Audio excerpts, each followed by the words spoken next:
Social media addiction. It's something that we talk about a lot. What I'm going to dive into is the personal injury case or the mass tort case that is being established across the country against the big people in tech, Facebook, TikTok, Google, against all these big social media giants. I'm going to go through a little bit on what the theory of the case is. But before I get into that, make sure to hit that subscribe button, follow along, where I will make sure your future injury case is protected. Let's do it.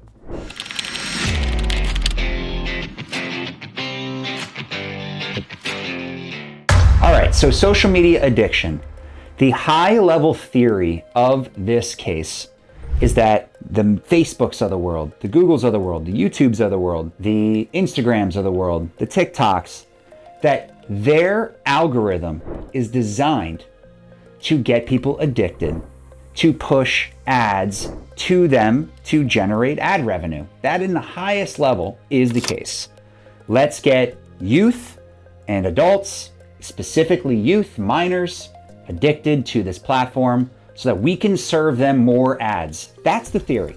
The amount of time we spend glued to social media harmful? Some people are worried they are becoming addicted to their phones. Social media companies are facing increased scrutiny for spying on our conversations and targeting ads based on what we say. Is there merit to it?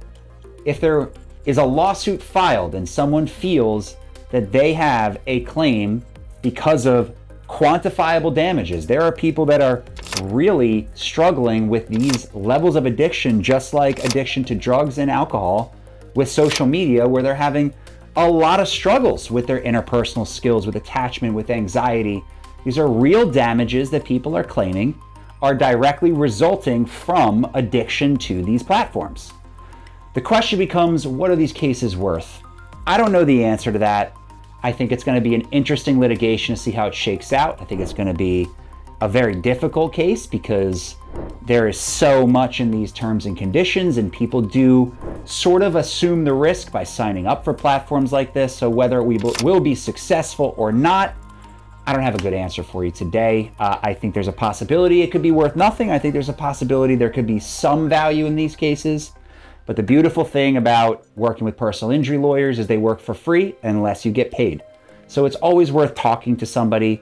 We'd be happy to take a look if you are struggling with anxiety, depression, or any of these serious symptoms. We'll also link an article that we wrote on my website in this video in the caption below, so you can check out exactly what some of these firms are looking for in these cases in terms of what you might be struggling with. I think it's worth investigating.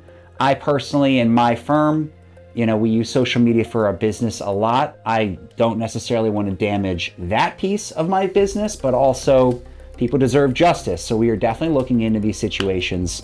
But again, it is a very tough case. I don't know that they are actually going to be compensated, but they may. I could be completely wrong. So theory of the case, social media was designed to addict people, especially the youth, to push advertising that they made money on, to the consequence of people. So if you have any questions, feel free to reach out. Make sure to hit that subscribe button. Follow along, where I will make sure your future personal injury case is protected. Thank you so much.